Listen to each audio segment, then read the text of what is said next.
वैद्य राम नागे। आज आपल्याला आयुर्वेदिक वनस्पती शोभांजन बद्दल माहिती सांगू इच्छितो।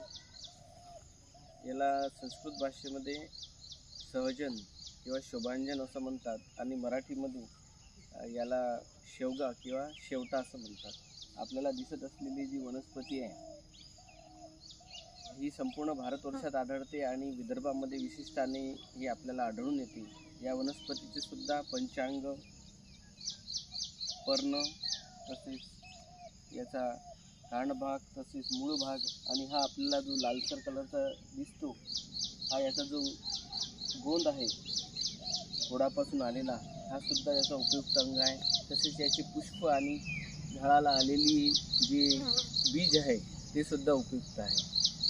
साधारणपणे या झाडामध्ये एक टेप्रोस्पर्मिन नावाचा रासायनिक घटक याच्यामध्ये असतो आणि या झाडाचे जे रासायनिक गुणधर्म आहेत ते उष्णवेदी असून ही सुद्धा वात आणि कफग्न आहे।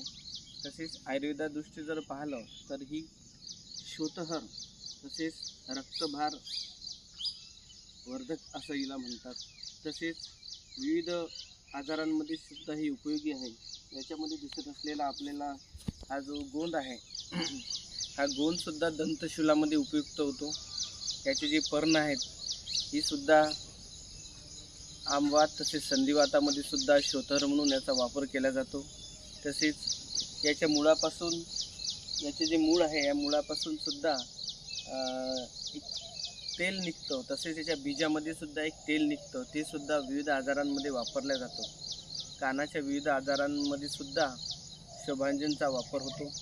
तसेच उदररोग, पोटफुगारा आणि विशेष म्हणजे शिरशूल नेत्ररोगामध्ये सुद्धा याचा वापर केला जातो।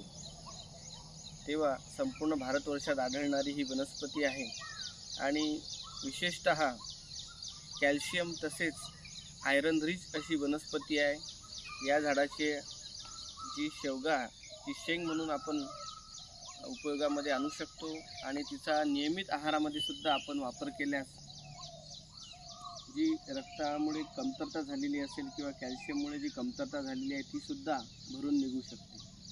तर या चॅनल माध्यमातून मी आपणास आवाहन करतो की ही आयुर्वेदिक वनस्पती जी आपल्या संपूर्ण क्षेत्रामध्ये आढळते याचा जास्तीत जास्त आपल्या आहारामध्ये उपयोग करावा।